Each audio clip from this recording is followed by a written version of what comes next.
someone to say, in the event that I need you, I've signed a document that says that you'll make sure that my 5-year-old or my 2-year-old is okay.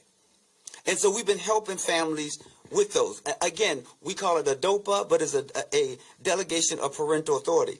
Another thing that I've been working on along with Viviana Salazar is making sure families also have what we call power of attorneys, but not a normal power of attorney. It has expanded rights. So if someone signs it, for an example, one of the things that we've been noticing is that if someone is detained, and unfortunately they are sometimes sent to Texas right away. And sometimes we got to fight to get them back and fight to make sure that they have a plan. But let's say, for an example, a family says, you know what, in the event that I'm going to get deported, or if anything was to happen to me, and you have my child here in the great state of Minnesota, I want to make sure that I have the possibility of reuniting with my child. And if you do not, the person who is taking care of him, if they do not have the authority to be able to travel with that child, there's a problem about them being reunified. And so we've been making sure that there's that extended power of attorney, and families know about those things. Another thing that we did, and you will hear a little more about, is not long ago we had a Know Your Rights virtual event. And with our Know Your Rights, we had the ACLU, we had the Attorney General's office, we had a representative from North Point, so folks would know about food and what could be done, whether it's delivery or whether it's extended hours, that people could have that opportunity. Commissioner Barnett was also with us from the city of Minneapolis, and some of the conversation has circled around, well, why is it that MPD can't arrest ICE agents? Right? I know you're thinking, well, I want to know that too. Right? And so we talked about that, and what are some of the challenges, but what are some of the things that we can do in real time. But I want you to know that we did that Know Your Rights, and we had it virtually, because one of the things that Representative Bajay and all of us talked about, along with City Council members Vita and Warren, what we talked about was, by doing it virtually, we wanted to make sure anybody who wanted to attend to get the information could also attend. And so that's why we did it 100% virtually. And we had over 200 people who showed up. And I must admit, in the beginning, we got so many people that we had to extend the capacity because we didn't have enough space in the very beginning. And so I want to thank, right in the back there, you'll see two ladies who work so diligently. So anything I'm doing along with other things, you'll see Shamika Bogan right there. If you turn around, she's waving. Will you give Shamika Bogan a hand? It sounds like Shamika Bogan has a fan here if nobody else has a fan here. And the other young lady that you see there, so Shamika is my executive assistant to the president, but the other young lady is Taylor Bennett. She is my committee legislative assistant. Can you give her a hand as well?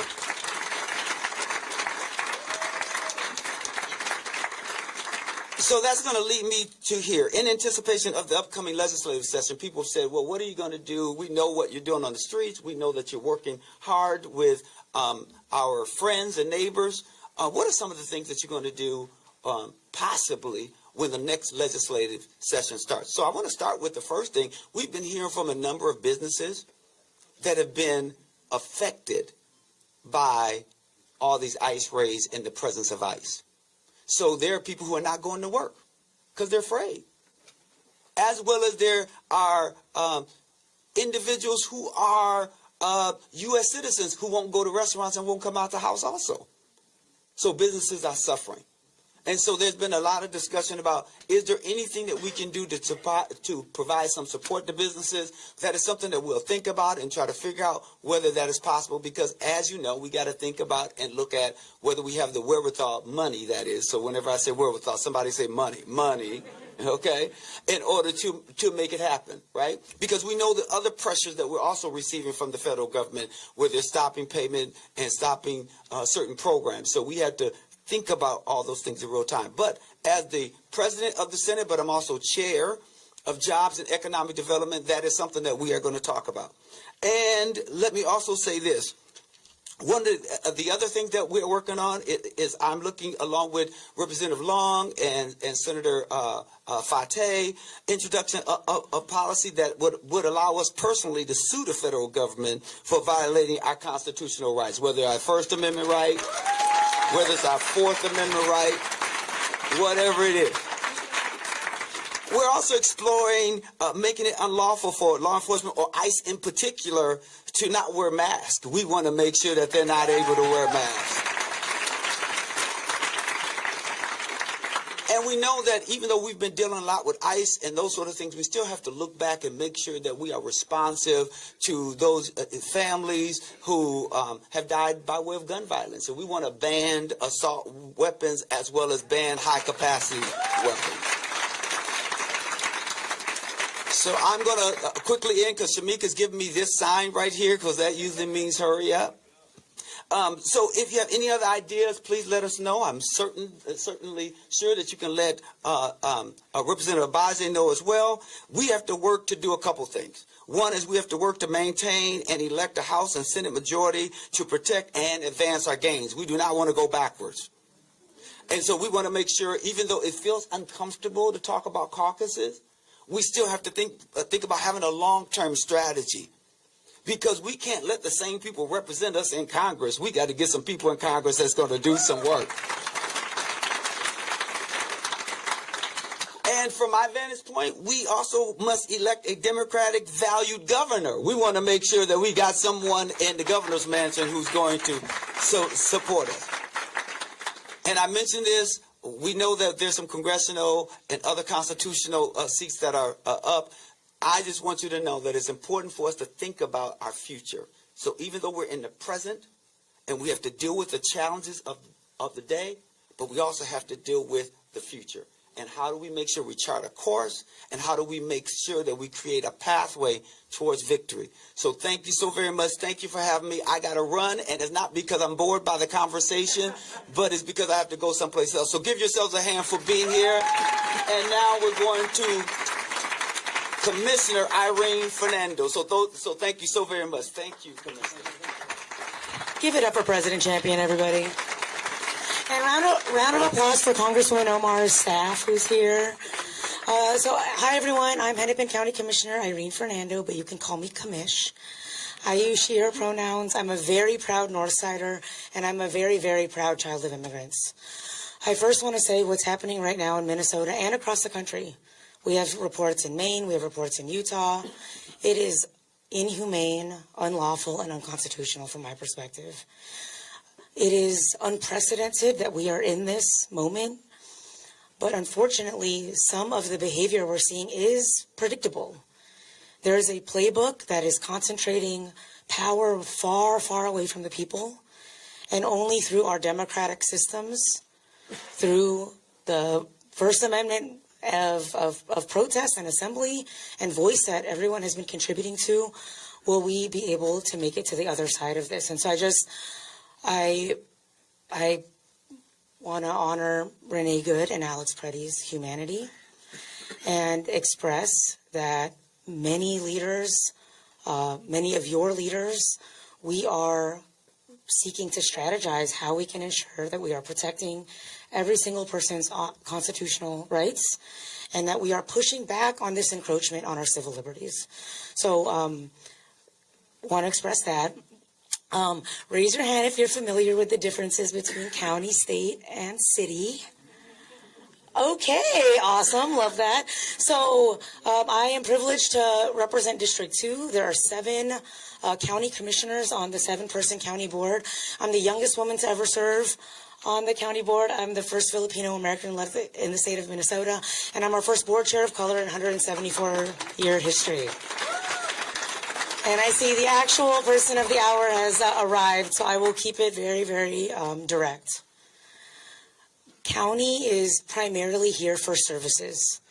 We are the primary government mandated to care for the vulnerable. That's foster care, that's SNAP, that's our elderly, it's our children, that's people in need. Our federal reality right now is that they are not funding food, health care, and housing.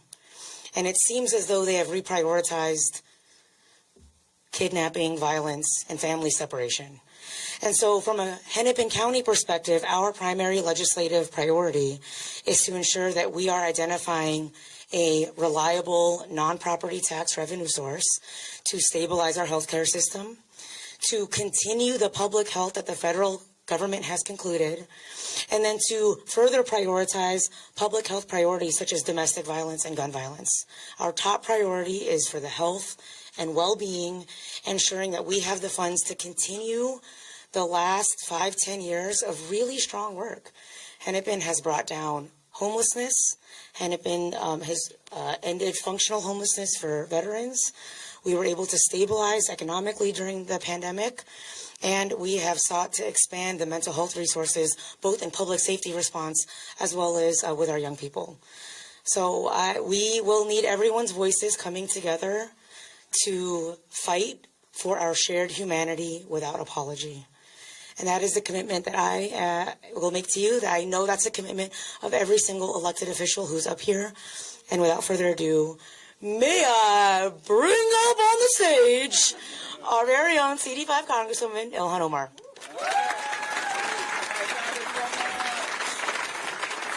Thank you, Commish, and thank you to our Senate President, Bobby Joe Champion. Now I would like to turn it over to your representative, Representative Esther Abaje. All right, that's good.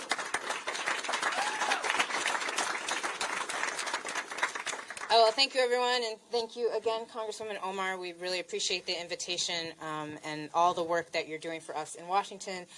Particularly, you are one of the strongest voices standing up against the lawlessness of this federal government, so thank you.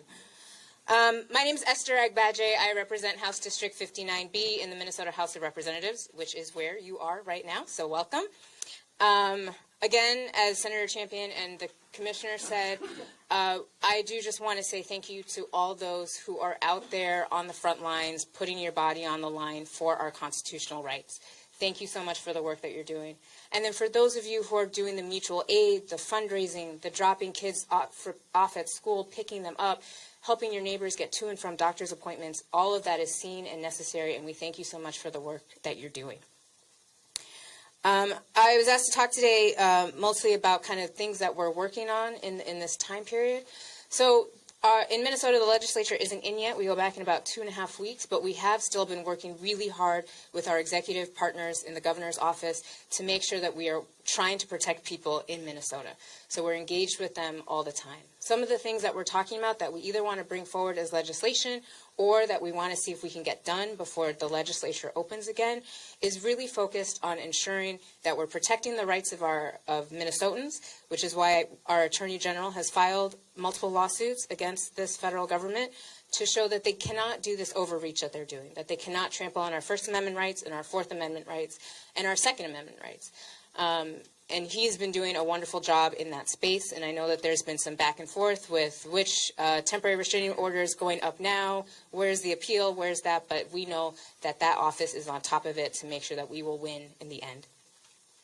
We also know that we're pushing on the governor's office as well to figure out a way to ensure that people can stay housed during this time. One of the fallouts from a lot of this ICE operation is that people are not going to work. People's businesses are either shortening their hours or they're closing. And that makes it really hard to make money to be able to pay rent, pay utilities.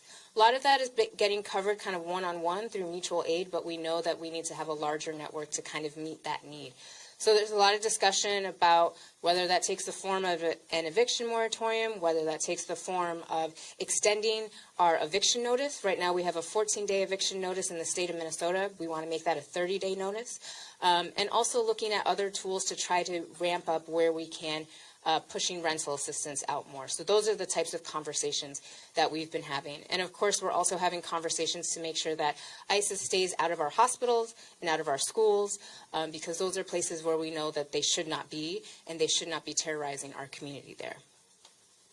As we move forward into the session, as much as we're going to work on bills to strengthen Minnesota's laws to push back against ICE, from, as you heard from Senator Champion, making sure that federal agents do not wear masks, making sure that federal agents can be held accountable through a private action to sue, We're also looking at ways to make sure that they don't use chemical irritants in our streets, particularly here on the north side. On the north side, I think 2 Wednesdays ago, we had an ICE operation here that threw a lot of tear gas into our neighborhoods. This is also one of the neighborhoods that has the highest rates of asthma in children in the state of Minnesota. That is detrimental to our health, right? So this is more than just pushing back on ICE, but making sure that we stay and live in a healthy community.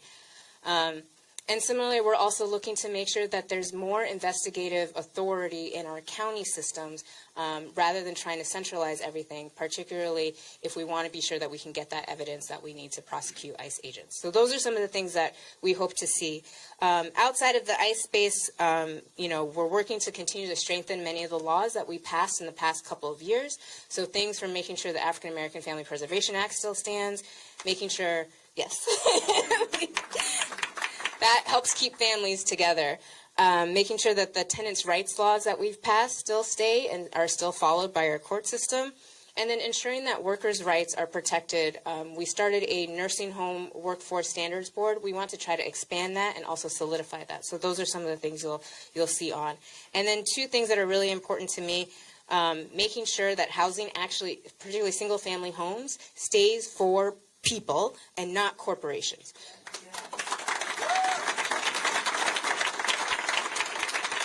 So we want to ensure that large investors don't have the ability to just buy up single-family home properties. Again, we've seen it in parts of the suburbs, also on the north side. We want to make sure that those homes are available and at a good price for people to be able to buy their first home if that's what they want, or build a family in a home. And then finally, we're looking at ways to strengthen our civil rights laws in Minnesota, because we know the federal government continues to erode all of our civil rights at all levels. We want to ensure that in Minnesota, at least your civil rights will be protected here. So those are some of the things you can expect to see in this legislative session, along with many more issues that we're tackling all the time. So thank you for your time. Thank you for the invitation, and look forward to the rest of the conversation this evening.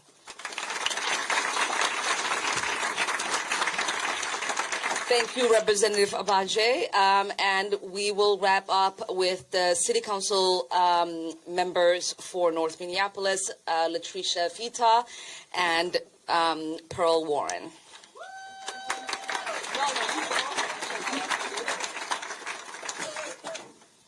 Good evening, everyone. I thought Councilmember Warren and I were going to come up together. How cool would that be?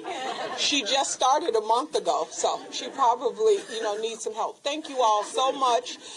Happy to be here. Someone didn't turn the heat down like I requested. It is extremely hot for a 50-year-old woman that's, going through some things right now in life. Right. So thank you so much for having me here, Congresswoman. Thank you to elected colleagues for being here.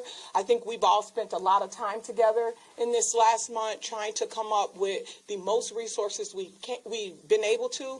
I was asked to talk about whatever I wanted to talk about, so take your coats off. I got a lot. There's a lot going on in 2 minutes. No. So first thing is, I'm sure you all have seen the news. I was in conversations with the mayor yesterday. He had a conversation with the president, and it looks like we're going to get some relief in some of the agents being taken out of Minneapolis. I don't know what that number is. The mayor could not give me a count of what that number was, but he feels good. I felt like we were having a really good conversation and a confident one about some of the agents leaving the state. And so I am going to check in with him. I know that he had a meeting today with the border czar. I was busy with Ward 4 issues. I saw a few Ward 4 residents in here taking care of Ward 4 residents. We're handling things. So I don't know where we are yet, but I will check in, and I'm pretty sure the mayor and all of us will be reporting those things on our social media or whatever channels we have. Lastly, I don't know how many people are Northsiders here. I want to leave with. Okay, there's a lot of us. If you're from the north side, Miss Anita, I hear you. If you're from the north side, we've been dealing with a dumping issue over here. And so one of the things that I wanted to report back that we're working on is Councilmember Warren and I are working on how we help our businesses who get, what we've seen over the years is a lot of first-tier suburbs who don't have the same type of trash removal that we have in Minneapolis, typically dump their stuff in North Minneapolis. And we don't like it. We're not a dumping ground for trash in the city of Minneapolis. And so it is something that just came, so the night that Representative Abaje talked about that they were setting off the smoke bombs and stuff in North Minneapolis, the incident we had with the man being shot by ICE, the next morning I woke up, and when I got back to Lindale Avenue, the streets were filled with trash. And the reason why the streets were filled with trash is because the field adjacent to that had been a dumping ground. And so agitators went and dumped all the trash, just strolled. This is a neighborhood. This is where people live. People had already experienced so much trauma the night before. I was lucky that Public Works got out there early and cleaned it up. But it's a serious issue in North Minneapolis. And Councilmember Warren and I are already working on policies to protect us from dumping. It's a huge cost that's associated with that for businesses, especially businesses that already question if they should open up in North Minneapolis. So we're working hard to figure out policy and procedure for relief for the dumping, not only from residents, but also businesses. One morning I got a call. Someone said, "Council member, I can't get out of my alley. There are 300 tires in my alley." And I said, what kind of strange prank call is this about 300 tires? So me and my team, Wyatt and Maggie, they're somewhere in the room. They're here. We went to go see 300 tires at the end of an alley. Believe it or not, it's not the only time we've seen this dumping. 40 mattresses we got a call one day from an area that we had just saw cleaned up by the city of Minneapolis. 10 minutes later, 40 mattresses. So I know we got bigger things happening in the world, but we do, as North Minneapolis residents, want our neighborhood safe and clean and welcoming. And so Councilmember Warren and I are working very hard to make sure we get rid of the dumping in North Minneapolis. Thank you.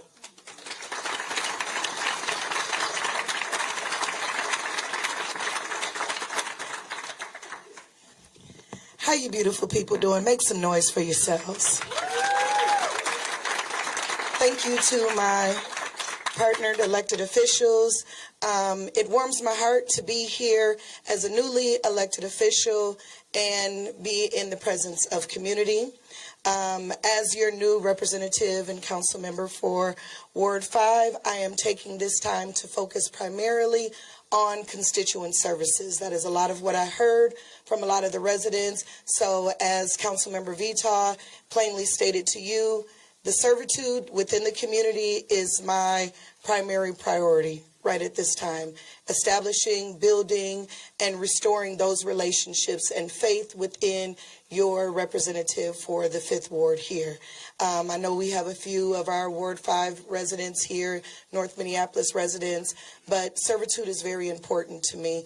I know our hearts are heavy with a lot of the things that are happening within the community, but that's a major part of public safety, is having someone that you can talk to and that will pick up the phone when you call, that's going to answer those calls and bring you a sense of security and assurance around things that affect your day-to-day needs, and I'm here for it. So I want to thank you all so much for coming out today. My senior policy aide, Rachel Hudson, is here. I do have cards if you want to reach out, but call, and I will answer, and do the best that I can to serve you during these difficult times. Thank you, and have a wonderful day.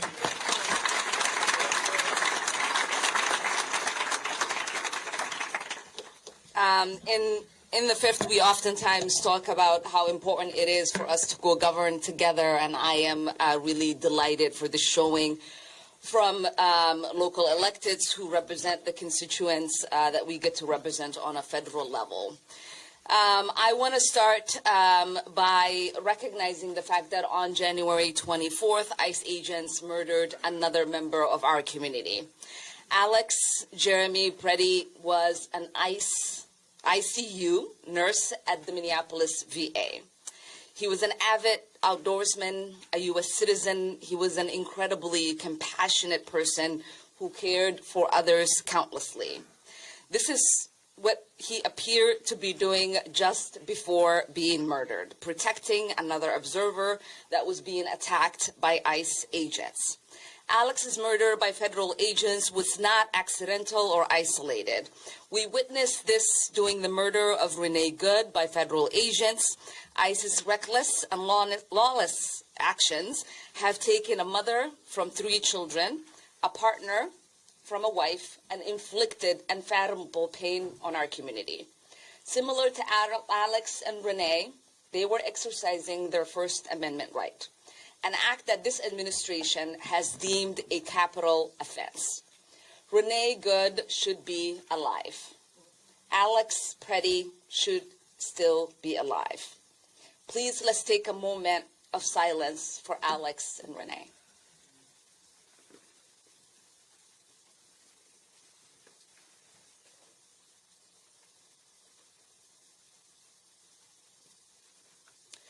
Thank you. My deepest condolences go out to Alex and Renee's family, friends, and everyone who knew and loved them. We will not stop fighting until we achieve real justice and accountability. The level of violence, federal overreach, lawlessness carried out in the name of immigration enforcement is unprecedented. U.S. citizens are being assaulted and detained. Minnesotans are expected to carry their citizenship papers. People are dying in ICE custody. This administration has reduced any semblance of due process, sending people out of state to prevent them from having legal representation. Doors are being broken down without judicial warrants. Chemical irritants, pepper balls, flashbangs are being used without a second thought. DHS is thriving in secrecy, obscuring the conditions my constituents are being held in. This is not the America we know. This is not the America we love. Every Minnesotan has a right to feel safe and welcomed. Earlier this month, I co-led a hearing with Representative Chaya Paul on Trump's deadly assault on Minnesota. We welcomed 27 members of Congress to hear from witnesses on what has been happening on the ground and raise the alarm. Trump and his paramilitary immigration enforcement will not get away with their unlawful attacks on our state. The Constitution is on our side, and we will fight every single day to defend it.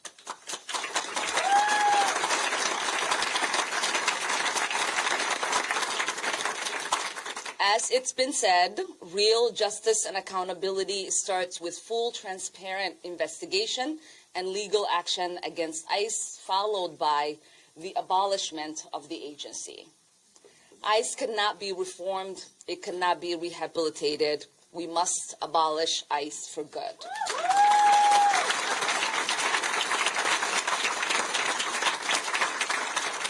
And DHS Secretary Kristi Noem must resign or face impeachment.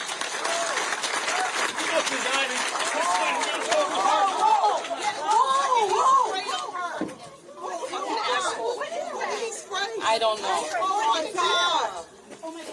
Oh my God! He sprayed something on her. I need a napkin to know nothing. No, we will continue. No. You need to go get checked. No, We will continue. These fucking assholes are not going to get away you with need it. to go get checked. No, you don't know what he's doing.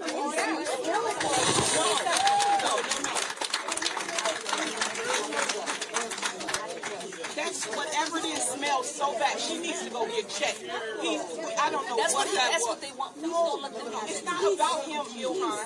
Ilhan, it's not about him. It's about your safety. No, he sprayed something on you. You need to go get checked. Yeah, and it smells terrible. We're going to keep talking. Just give me 10 minutes. Just give me 10 minutes. I beg you. Please don't let them have the show. Please don't let them have the show. Please don't let them have the show.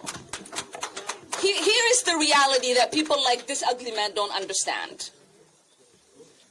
We are Minnesota strong, and we will stay resilient in the face of whatever they might throw at us.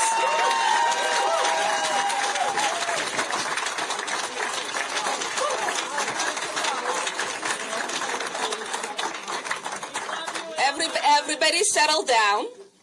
I'm going to finish my remarks. It is important for me to continue to lead my Democratic colleagues in demanding her resignation.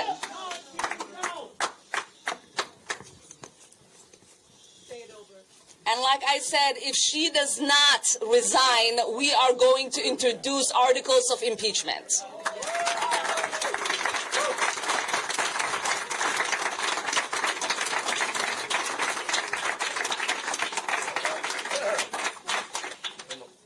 This moment in U.S. history, and particularly in Minnesota, requires all of us to be working together to preserve our democracy. When we say we are going to put our lives on the line for what is our right, we mean that.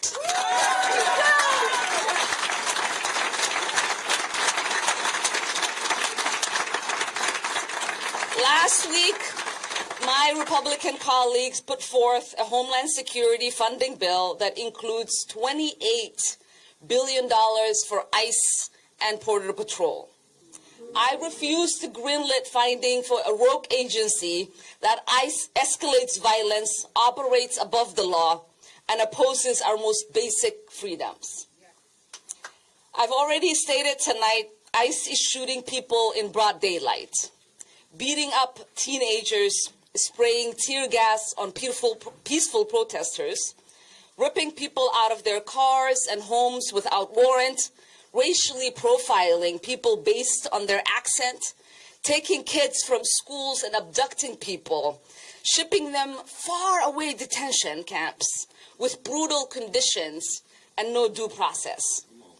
We cannot treat this as business as usual. That's why I led the entire Congressional Progressive Caucus in opposing this bill. And we, as a caucus, adopted an official position, and now we have gotten all of the Democratic senators to agree to that position and hold ICE accountable.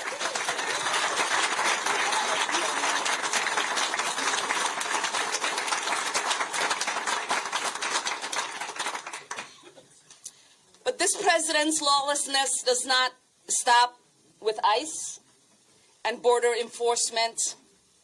We are seeing how he's threatening Greenland and Venezuela and Iran and Cuba and Colombia. He has already taken lives in the Caribbean, and we wanted to pass a war powers resolution to hold him accountable. We are hoping for our Republican colleagues to grow a backbone and come on the right side of history.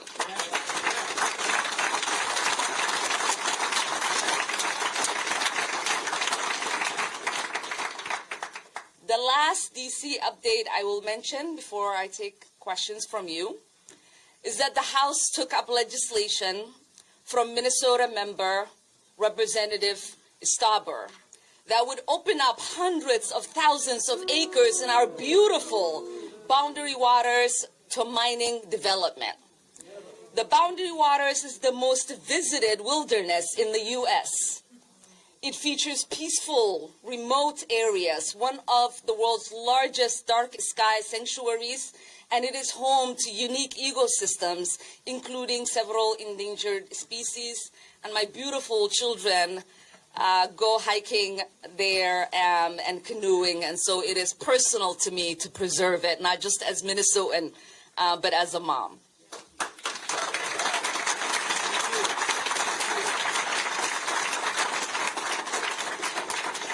Many of my colleagues here, especially Councilwoman Warren, mentioned the fact that constituent work is the backbone of what we do as your representatives. And it is no different because we are your liaison for the federal government.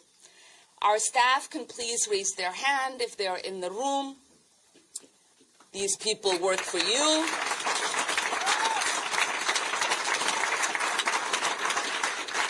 We can be a crucial line of advocacy for our constituents who are experiencing issues with the federal government, like irregularities, delays, and emergencies.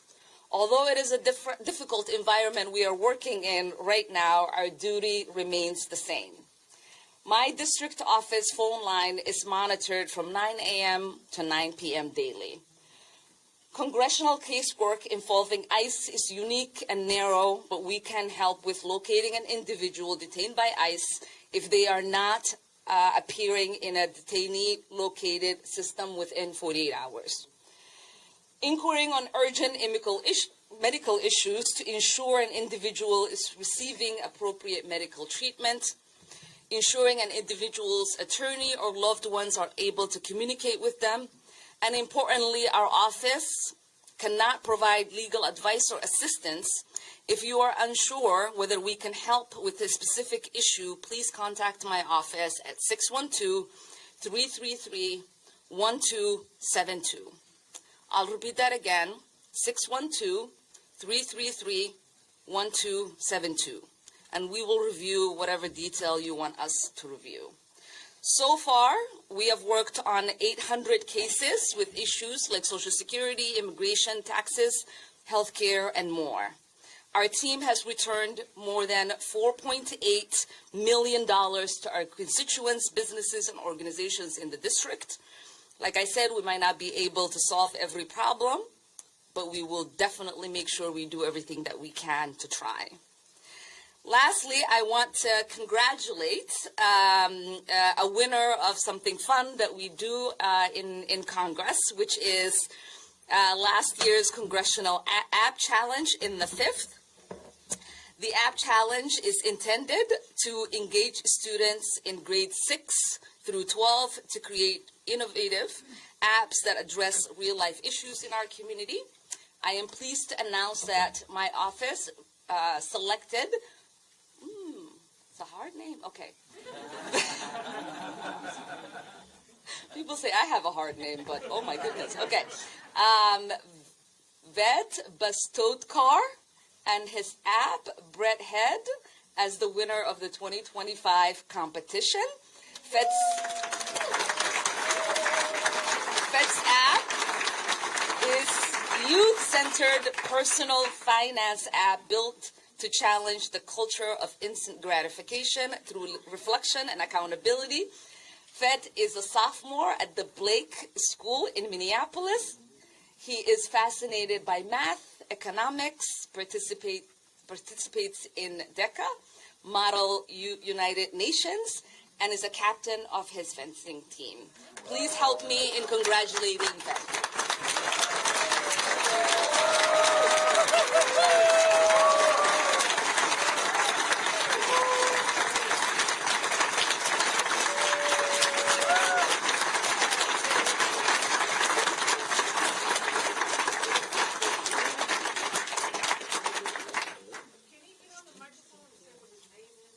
Oh yeah, say your name the correct way.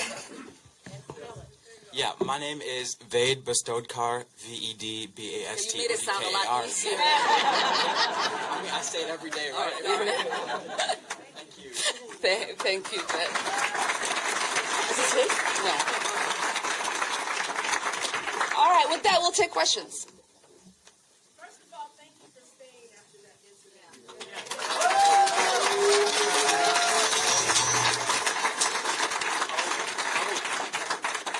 I learned at a young age you don't give in to threats. You look them in the face and you stand strong.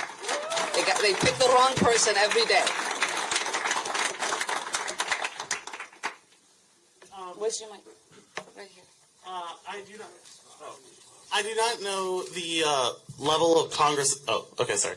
Yeah, I do that's not know the level of power Congress has over ICE, but is there anything you as representative could make efforts to try and lead to the arrest of Jonathan Ross and the multiple ICE officers that killed Alex earlier this week? They were CBP, not ICE. Yeah, I mean, the law enforcement with the Department of Homeland Security, obviously there are investigations, even if the federal government has chosen not to fully comply in having a transparent investigation. I know Keith Ellison's office, our Attorney General.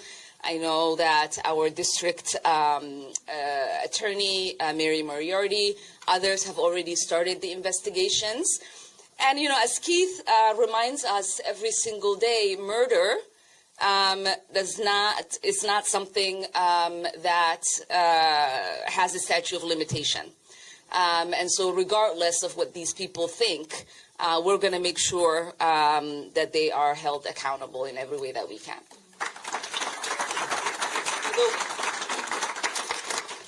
Hi.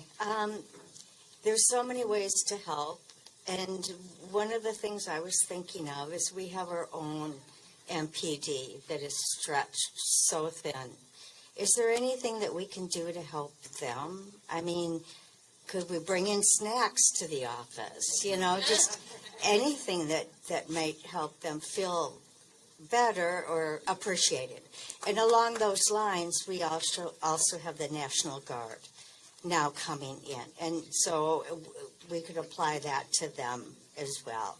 You know, showing up with coffee, or is there something we can do? You know, I will say one thing that ICE has succeeded in doing is make Minneapolis residents love Minneapolis police.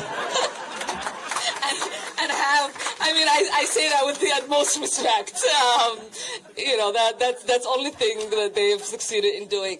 No, I mean, it's been beautiful to really see our National Guard passing out donuts and coffee to people at Whipple. You know, any way in which you can show your gratitude. I think, you know, what has been the most important piece for all of us is, one, to remain united. Two, not to just feel grateful for those you know who are out there, but to feel grateful for everyone who is out there, because Minnesotans are showing up for one another in ways that people didn't expect, and we are showing the country and the world what real solidarity looks like. And we should be goddamn proud of ourselves for that. So yes, whether you are showing up to say thank you to protesters and, you know, people who are documenting, or saying thank you to those that are keeping the peace, whether it is the sheriff's office or MPD, I would encourage it. I would assume that would be fine with them. Well, yes, obviously you wanna make sure they're not scared that you're trying to poison them or something. Yeah, that's true. We'll take one right here. Seen now multiple cities be invaded by ICE, and it seems as though they've left, right? LA, Portland. Do we have any sort of understanding of is there a quota that they have to meet, or a certain time? How can we grasp when they could potentially leave, when their whatever objective has been fulfilled? So what we do know now is that there is some agreement, we don't have the full details, that Border Patrol will leave. It is my understanding, you know, you mentioned being overwhelmed, there's 5,000 of federal law enforcement that has besieged not just our city but our state. And so it is my understanding that those that are tasked to control the border, exercising the 100-mile rule for Minneapolis, at least will leave. And the timeline was today, so they might have already gone. I saw reporting about 800 of them have already left. And so we'll be tracking that to see how many more of them leave. Generally, the way ICE used to operate is that, you know, there's two kinds, and you've seen, you know, our corrections department clarify this. You've seen Hennepin County talk about it. Generally, there are two paths. One is that someone has been adjudicated, they were arrested for a crime. If their crime is a felony, and they were not a U.S. citizen, oftentimes they would finish their sentence because they committed the crime against us, and we want them held accountable. And then once their sentence ends, the corrections would call and say, we have someone being released at this time, on this day, in the next week or month. And they basically turn them over in the parking lot. Now, that person obviously has the right to ask for a judge to prolong the time they're here to contest their removal. Sometimes you hear these stories of people who've been green card holders for 30 years. They came here as a baby sometimes. And so those removals take a long time, but they are in ICE detention as they're going through those. We also used to have before, maybe 6-7 months ago, law that said you couldn't indefinitely detain people if they did not have an actual crime that they were being detained for. And we know that immigration in itself, a violation of immigration is not a crime in itself. So the other way, which is kind of what they're saying they're doing now, which is not the way it's supposed to be done. Normally the way it gets done is that you have an order of removal for someone, and you try to find out where that person might be. You do surveillance, you talk to known people to them, you find their previous employment, you find a way, and then they do those raids early in the morning, 6 a.m., where people are not really out trying to find the person in that home or in that business that they thought they might be in. And so we do know that the way that this is being carried out, and you've seen the incidents in where, they're literally jumping out of a car or breaking a car window or trying to get into somebody's space, that is not enforcement. That is terrorizing. That is terror. And those are not the kind of tactics we are known to have in our cities. Those are the kind of tactics we're known to have cities outside of the United States where people are brutalized. And so that's why we've been so opposed to it. We'll do right there.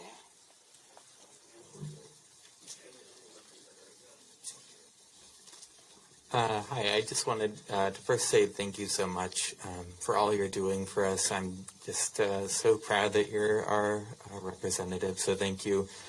And I'm just wondering, what can we do to maybe get some of your colleagues to have the same fire you have? It's really incredibly disheartening to see folks saying we need body cams on ICE or just more training. That's really, really discouraging, and I want to see more folks follow your lead. So what can we do to put the pressure on them?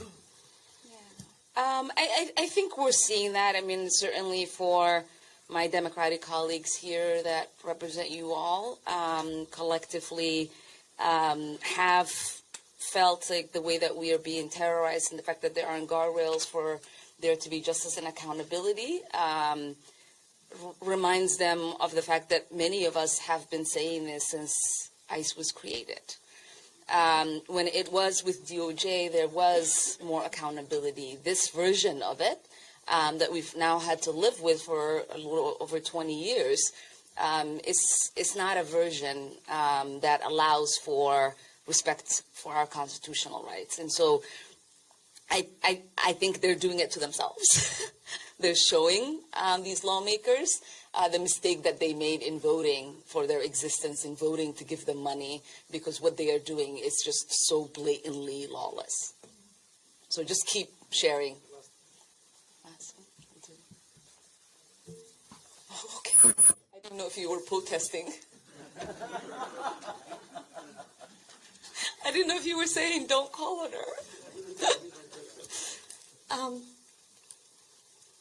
I would like to say that I am very proud of you as our representative, and I am so glad that you are our leader. And I want to ask something on a very personal note. I am an immigrant. I came from the Philippines. I went and got everything that I was supposed to do. And I actually lived through the EDSA revolution. And I felt that if I could make it to the United States, I would be okay. At this moment,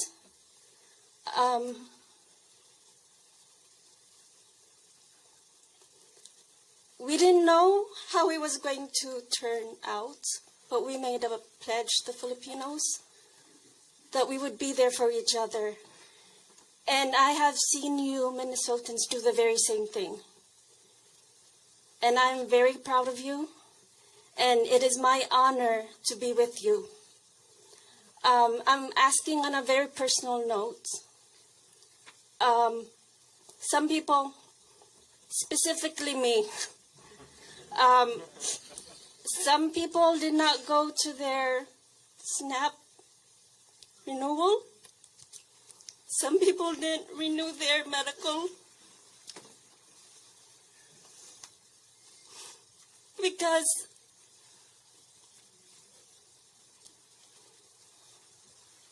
I want to be able to go home. And I have my certificate of naturalization. And the interview is supposed to be in person, but I don't know if I can make it back home. So my question is, this is some people, which is specifically me. And I didn't want to go because I'm not well behaved. And I'm not sure who would bail me out for causing good trouble. I would. So is there a way for us to submit papers? Is there a way for us? I know there's protocol, there's regulations, but where I'm supposed to go,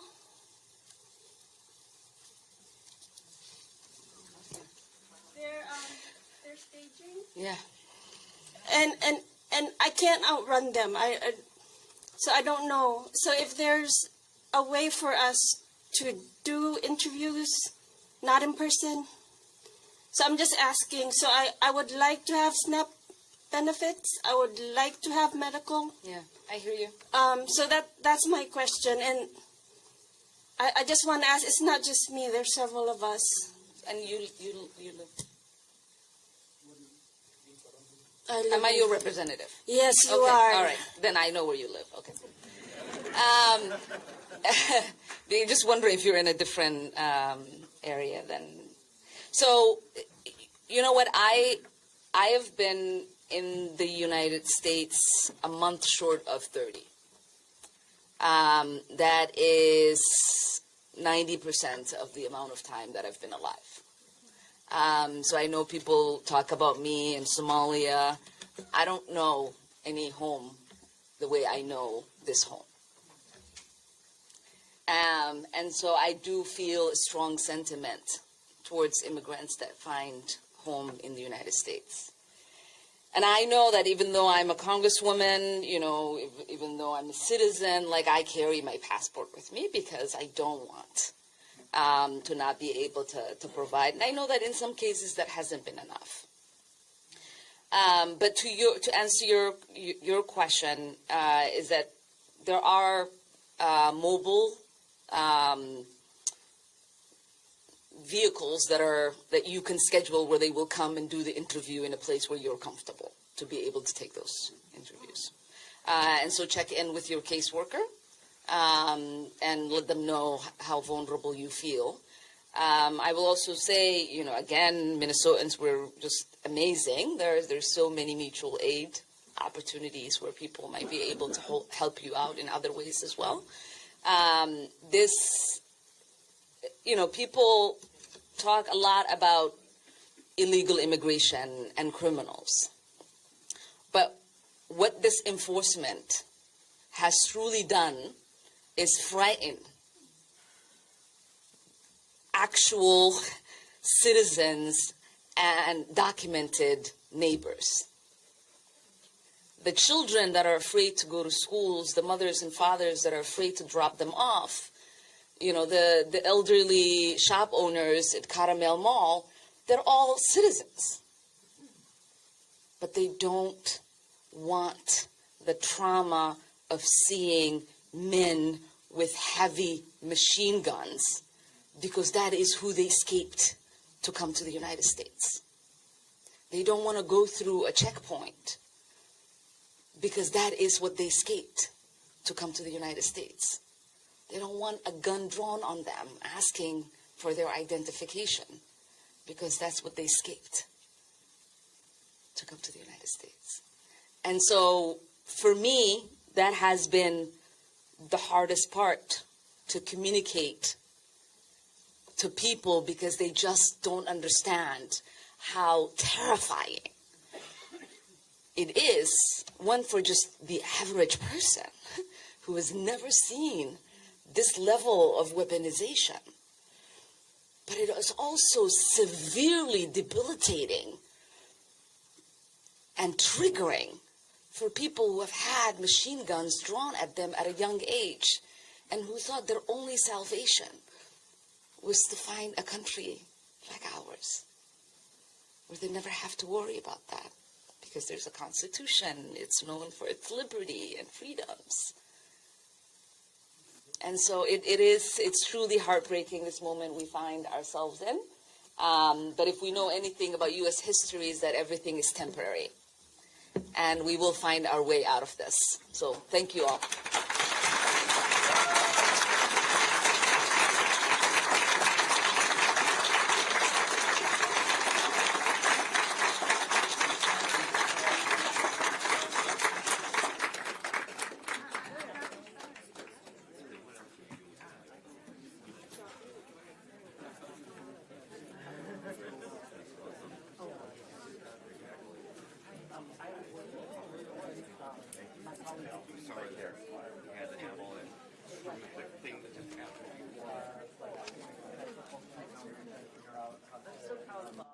Set up an alternative arrangement or make sure that you can safely go into that.